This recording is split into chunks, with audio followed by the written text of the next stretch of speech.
This is TLV1.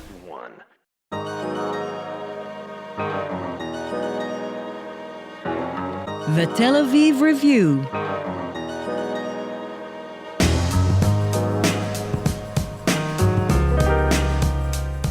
Hello and welcome to the Tel Aviv Review, a program dedicated to the word, to the thought and to debate, brought to you by the Van Leer Jerusalem Institute, which promotes humanistic, democratic and liberal values in the social discourse in Israel.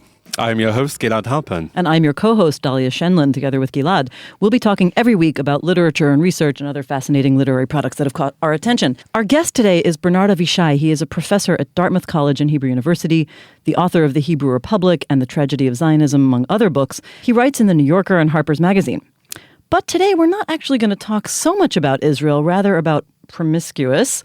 Published by Yale University Press in 2012, Promiscuous is about one of our favorite subjects, and it's not sex. Well, it is, but that's secondary. The book is about Philip Roth and specifically his great work of enduring scandal, Portnoy's Complaint. Bernard Avishai, welcome to the show. Thank you, Dahlia. You write at one point in your book that nobody wants to read a book about a book, and here we are doing a podcast about a book about a book. Right. Why does Portnoy's Complaint warrant this level of fame or infamy? It's not just the sex, right? But what is it? Actually, the line in the book is that books about books are about as interesting as your cousin's snapshots of Prague. True. And, I stand corrected. And I think that the truth is this is a very hard book to write a book about. I suppose we're interested in books that change the culture, and Portnoy's Complaint changed the culture. It came at a moment when obviously the culture was anyway, as they say, in transition. It was the end of the 60s, 69. And we had something called the sexual revolution, but it didn't go very deep. I mean, it was, something that people were doing more than talking about. And Philip came along and kind of gave voice to a generation that became fascinated by sexuality, not just creepily interested in it. By the way, of course, this is the first generation that became fascinated by sexuality, but these things come in waves, and sort of our wave was the end of the 60s.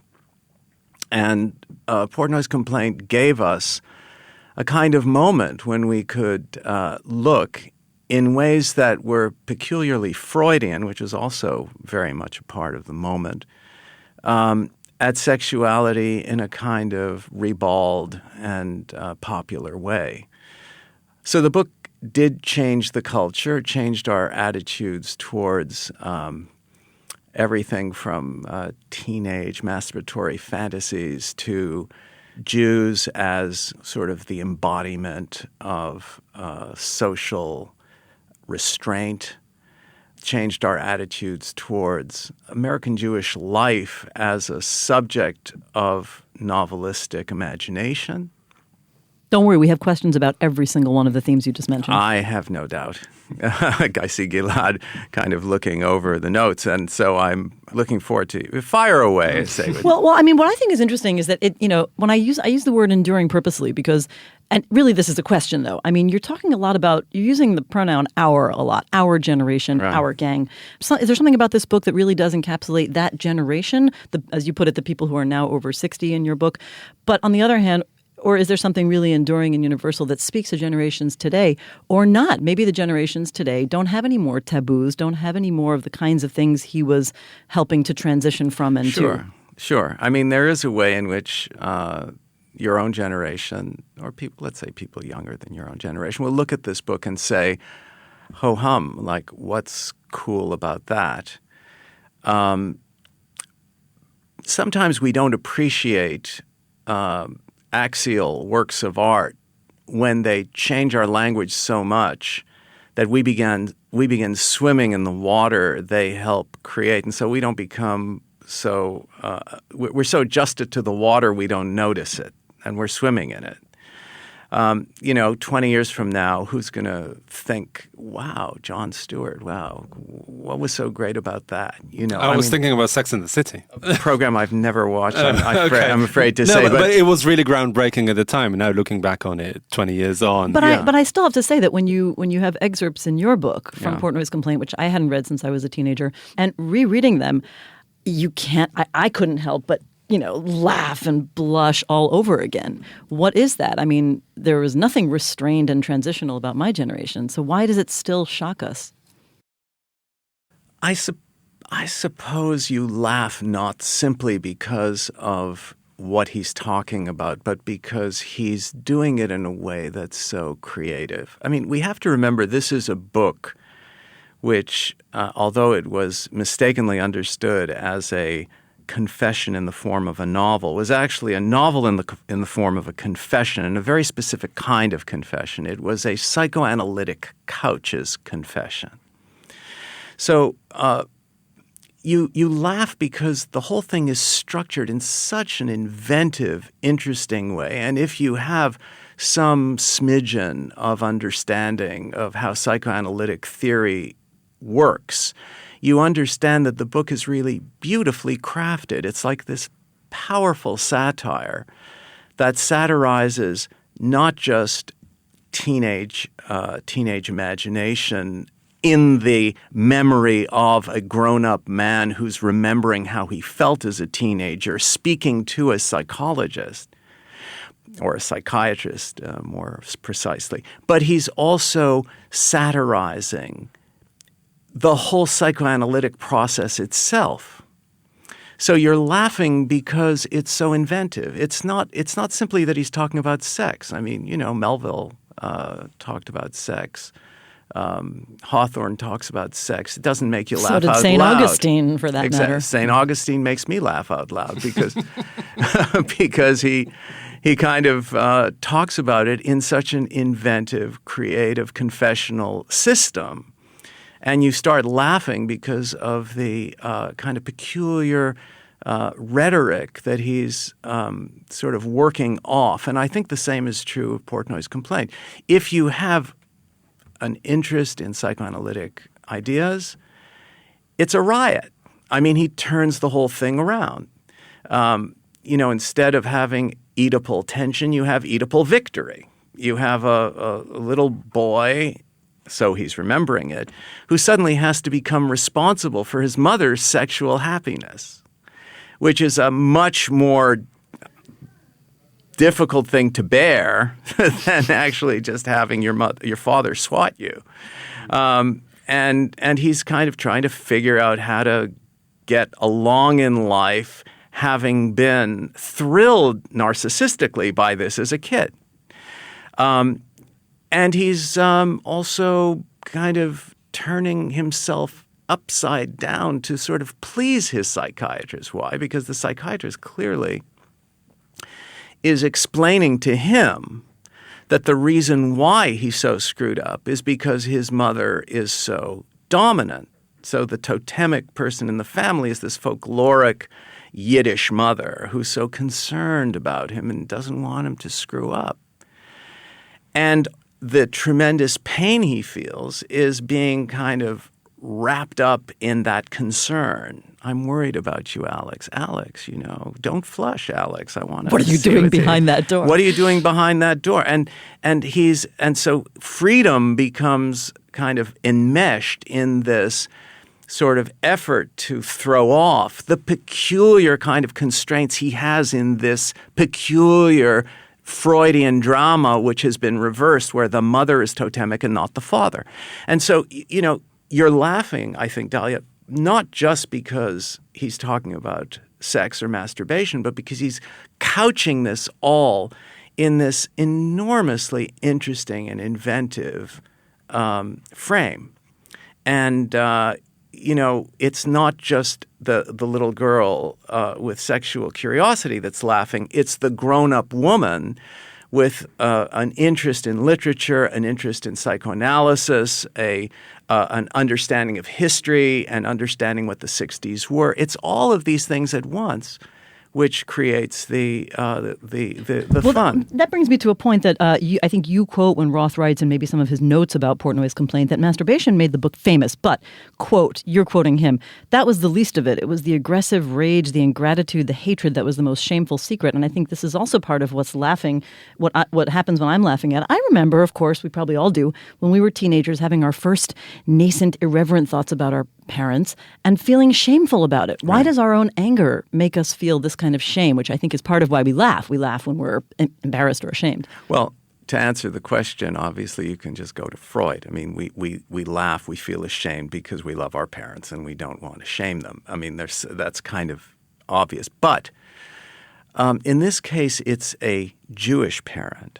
And Jews in America at the time, and Philip knew this very well, Jews in America at the time were kind of the poster children for a kind of bourgeois self-possession. To laugh at them and to throw that off was really an outrageous thing for him to do. Wonderfully outrageous thing for him to do.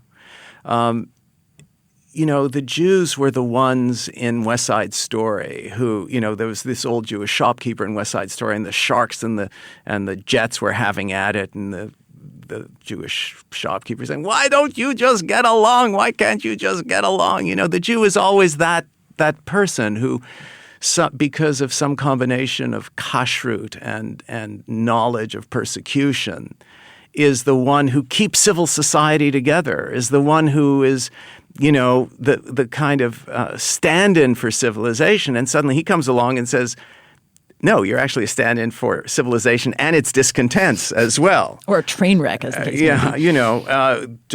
Don't imagine that you're less human than everybody else. You're just as vulnerable to these ideas. And the irony is, of course, and part of the reason why it changed the culture, the irony is that the Jews thought this was going to be terribly bad for them, that it was going to give ammunition to anti-Semites. Actually, it liberated them because it became a kind of moment where you got your ticket punched. Oh, you mean to say Jews think like Frank Sinatra sometimes? Okay. Jews want, they lust, they have this little clip, this little pornographic clip rolling around in their heads like every other man and woman does. So that means you're human. Therefore, I don't have to actually resent you. so that actually brings me nicely to my next question, because the novel has been touted as this great Jewish American novel, especially at a time when the Jews really integrated almost fully into the North American society, especially the intellectual and artistic and professional circles.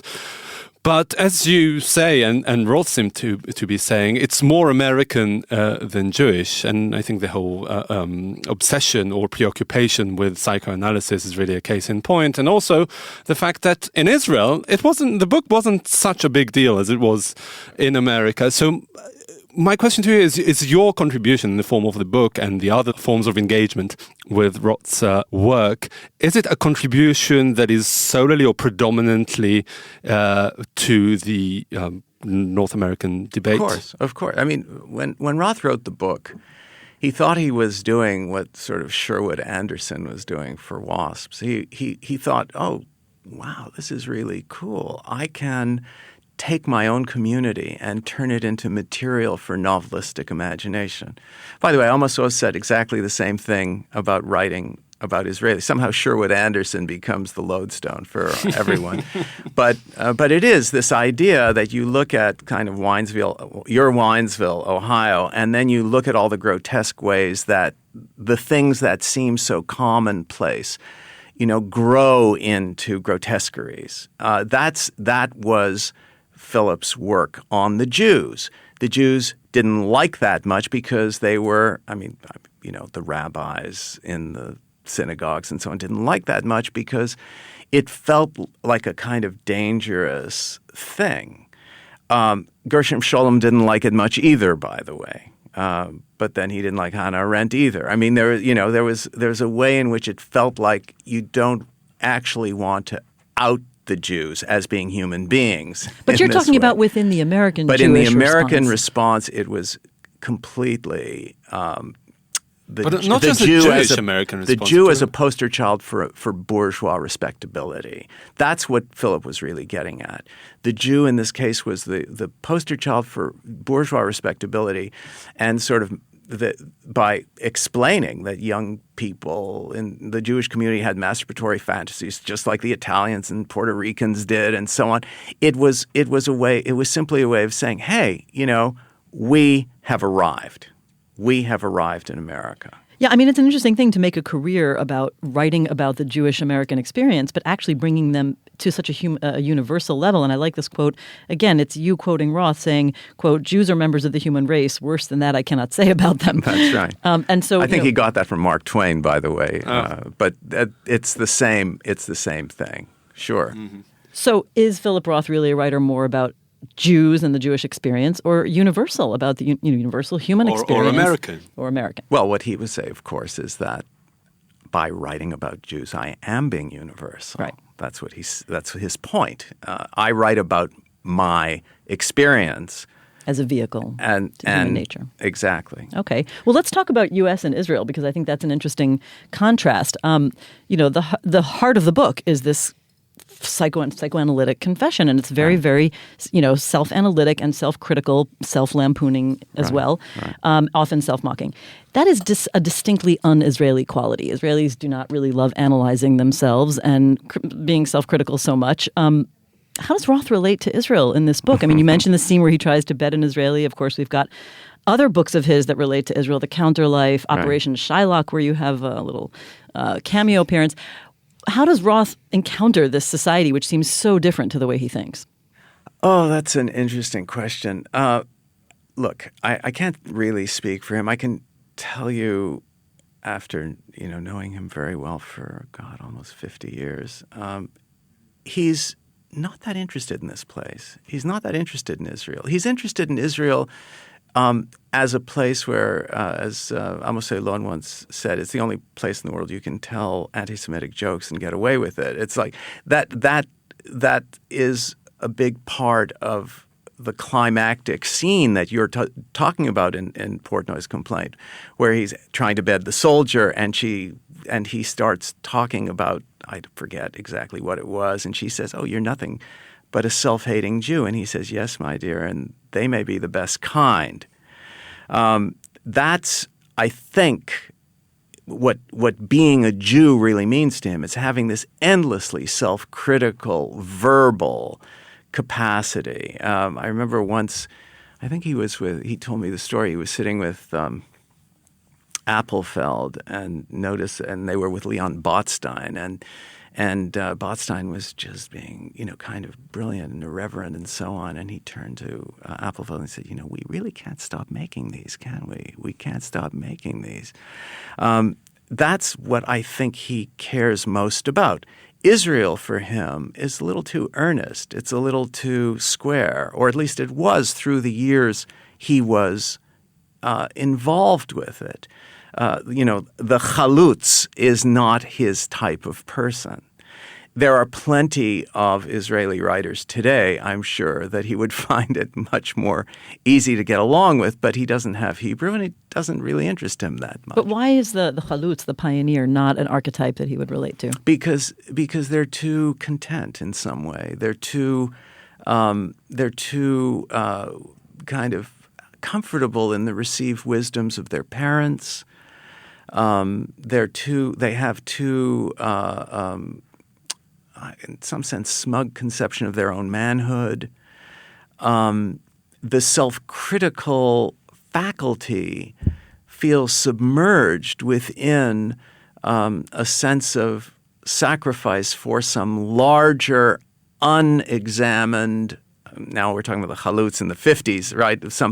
Some larger, unexamined conception of the self. I mean, he had a very strong friendship with Yael Dayan in the 50s and 60s. And, it's not like people like Yael Dayan are people he can't get along. I mean, obviously he can get along with Yael as long as they're kind of taking a kind of ironic distance from Moshe Dayan. Yeah. Together. Herself, I mean, some they're like fallout. allies. Yeah. They're kind of allies in understanding that whole generation is much too square. Portnoy's complaint, I think, did carve out, and I think this is what you're implying, did carve out a kind of American Jewish liberal cultural fact, which was very distinct from and moving off the trunk of the tree away from where the Zionist revolutionaries were going. And in some ways, Portnoy's complaint was the sort of punctuation mark of that process. How much of your analysis about Portnoy's complaint do you think is really informed by your personal relationship with Roth? None of it and 100% of it. I mean, none of like a Zen koan. Yeah, well, none of it because I read the book before I knew him, and I loved the book before I knew him. I felt like he had outed me, that he kind of took what was in the back of my mind to the tip of my tongue, and I never imagined anybody ever kind of figuring out the things that I cared about, the way I positioned myself, felt enmeshed, and so on, the way that book did. By the way, not just me. I have a very good friend who's Catholic, good friend who's WASP, same kind of thing, vicariously. And a friend of another generation, I'm talking about myself, and a different gender, who felt a similar way emotionally about the book. Right.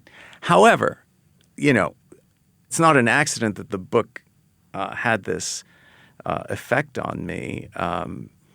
I was so much of a piece with his way of looking at things, which is why I wanted so much to meet him. When I had a chance to be introduced to him, he was like the first person I thought to exploit Bob Silvers of the New York Review to meet. And that was in 1974, and that was just 5 years after I read the book. And everything I thought about the book became embodied in a relationship where he always, and I guess I've never quite put it this way before, but he always seemed to me the embodiment of the person struggling with the question of what happens when you don't like the person you love. Like, what happens when you have to struggle? You stop liking the person you love. He's an extremely loving person. And that comes through in Portnoy's complaint. The first scene of Portnoy's complaint is a little boy rhapsodically talking about his love for his mother and her magical powers. He does have this great capacity for affection and this great temperamental, self-critical, and critical mind that makes it very hard for him to like the people he loves. And this is very much within the bounds of our friendship of 45 years. This is the basis for our jokes. This is the way we do shtick. How does one become a close friend of Philip Roth? He's not very well known for Are you having asking many for friends. out of personal interest? Sure, or asking for a friend? I'm going to exploit one of my contacts to meet him. Yeah. Look, this is, you see, the part of the reason why I find the question a little hard to digest is because I didn't know him when he was Philip Roth. I mean, I kind of knew him after he wrote Portnoy's complaint, but I didn't know him when he was, a kind of iconic figure. His career also had lots of ups and downs, and he had a lot of disappointments and periods of emotional distress. The same way I did, the same way you will, or have. And I don't think of the friendship with him as sort of how do you lasso an icon. I think of him much more as a person who I kind of fell in love with as a writer early on, but then got to really like as a person very shortly thereafter. And we've had a conversation about virtually everything since. That is a privilege for me because he's a really interesting guy, but I have lots of friends who are really interesting. No, it was He's more looking of a at me, question. guys. He's looking at me. It was more of a question: how did you get him to like you, rather than the other way around? I was just being myself. Just be yourself. I want to take that question in a slightly different direction. And people are always asking, and you address this in the book, about whether Roth is the narrator, whether really they're the same person. You say it's the narrator who's not Roth. And his first-person voices are very authentic and sometimes biographically linked. Right. But I want to know something a little bit different. Sometimes, I mean, I thought about this while reading your book. Portnoy himself is a very vivid character. And, you know, I would venture to say that in most of Roth's novels, his characters are the thing. They are extremely vivid. And sometimes I wonder if Portnoy himself kind of makes appearances or different pieces of his personality in later novels. I guess the one that jumps to my mind is Sabbath Theater, but it doesn't have to be only. What happens to Portnoy? Does he come back to us later? I think, well, we've talked about this in the past. Sabbath Theater is sort of Portnoy's complaint in the tragic mode. Sidra Ezrahi, my wife, has written a piece about how Philip, over the course of his life, if you look at the arc of his work, moves from the comic to the tragic. And Sabbath Theater is very much Portnoy's complaint in the tragic mode, because he's looking at a person for whom sexual obsession is killing him. In Portnoy's complaint, you get the sense that sexuality is the fuel that kind of propels our ambition, and that you can always blow yourself up in your fuel. You know, this is the problem. In Portnoy's complaint, he doesn't, because he's in this relatively safe place called a psychoanalytic couch. In Sabbath Theater, he actually blows himself up. He destroys virtually all the relationships that he has, and does it because of sexual obsession that had completely taken him apart. And I have to say, you know, it's interesting because he wrote Sabbath Theater after breaking up with Claire Bloom, after a stint in let's just say in a time of real psychological distress. And it was another one of those books that he wrote in his own blood. I mean, it was definitely his effort to kind of think through what happens to a life propelled by sexual obsession that is a little bit creepy. So that again brings me to my next question, which is why focus on Portnoy's complaint in particular, not take a bird's eye view at the, I don't know how many decades and how many novels and other works of art that Roth has written. Well, as we say, Elohim Gadol, you still could. No, but you chose in 2012, 40-something years after Portnoy's complaint was published, to go back several decades and focus on that particular book. Why not take a broader perspective? On his career, you mean? Mm-hmm. Portnoy's complaint was a marker in a career that expressed a sensibility. I was certainly interested in Portnoy's complaint largely because, A, it did, as I say, change the culture. B, someone was prepared to give me an advance to write it. I mean, that kind of helps. But it's also true that Portnoy's complaint is, if anything, and goes back to Dahlia's question, what's enduring about it, it's a kind of masterful way of subverting orthodoxy, all orthodoxies. The orthodoxy of bourgeois respectability, the orthodoxy of Jewish sort of pathos, the orthodoxy of psychoanalytic theory. All these things were like Russian dolls, where you take off one, you find the other, take off the other, you find the other. And in the end, what you're left with is an overall sensibility, skeptical of all orthodoxies.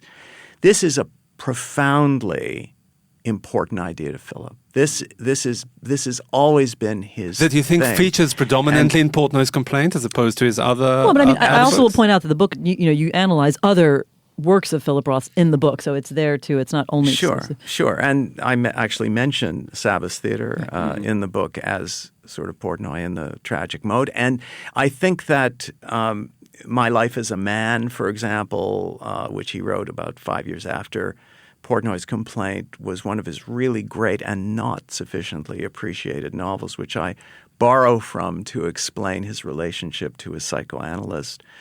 In some way, that's the kind of key to his subversion of orthodoxy. And in the book, I try to show that it was precisely his analysis that he was having at the time with Dr. Kleinschmidt that gave him the character. Because psychoanalytic orthodoxy was pushing him to say that his problems had to do with this peculiar relationship with, as I said before, folkloric Jewish family. And he said, he told me, he didn't help me frame my problem, but he gave me a great book. I mean, Kleinschmidt sort of pushed him to define himself in a way that gave structure to this novel. So it's the subversion of orthodoxy that I think is so powerful in Roth's work. And I think this book was in some sense the clarion call that that's what his career was going to be about. Even the Zuckerman books, which are so full of the confessions of what it's like to be a writer, the difficulties of being a writer, is a way of puncturing our conventional wisdoms about a writer's life and what a writer's ambition amounts to. And then, too, he would be criticized for writing confessions in forms of novel instead of novels in forms of confession. Well, we have to end up, but I want to ask a final question. Your own book, Promiscuous, about Portnoy's complaint and about Philip Roth, is written in a kind of narrative way. It's sort of associative. You're bringing a lot of stuff in. It flows between, I would say, somewhere between literary critique, psychological biographer, if I can make that term up, and maybe even your own psychoanalysis. Is there something that is in common with Roth's style, maybe not so much on a literary sense, but in the sense of what you're trying to do in your own literary style as an exploration of the self and searching to understand the internal lives of characters? Look, I've spent so much time writing political journalism that it would be a little perverse of me maybe to say my style has sort of Philip's spirit in it.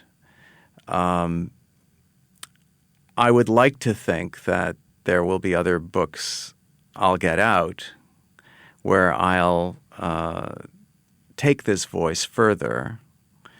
I like to think that some of the insights that I learned back as a 19-year-old young man or 20-year-old man reading Portnoy's complaint are about the psychological dimensions of our the sort of vulnerabilities, the psychology of our characters that I bring to my journalism at times.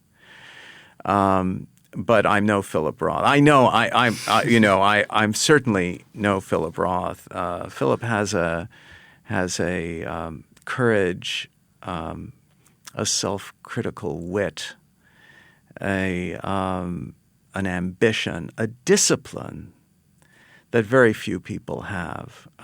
He's quit writing, but let's remember he dragged his ass over to the writing table daily for 50 years and produced one difficult book after another. Difficult in the sense of difficult to write, courageous to write. And I'd rather end the conversation by acknowledging his uniqueness rather than to presume to emulate any part of it. Well, just to take a little moment from Operation Shylock, there really is only one Philip Roth, except when there are two. Yeah. So that is Bernard Avishai. He's a professor at Dartmouth College and Hebrew University, the author of The Hebrew Republic, The Tragedy of Zionism, and other books. And today we've been talking about Promiscuous, published by Yale University Press in 2012. Thank you for being on the show. Pleasure. Thank And you. also big thanks to Tammy Goldenberg, our sound engineer, and to the Van Leer Institute for their generous support. If you like this podcast, there are many more where it came from. Just go to www.tlv1.fm/podcasts and take your pick, or as Dalia says, listen to all of them. Every single one. Every single one of them. Don't forget to visit our new website, telavivreview.org. Like us on Facebook and follow us on Twitter. Follow us meaning Dalia and myself. Join us again next week for another edition of the Tel Aviv Review. And until then, goodbye.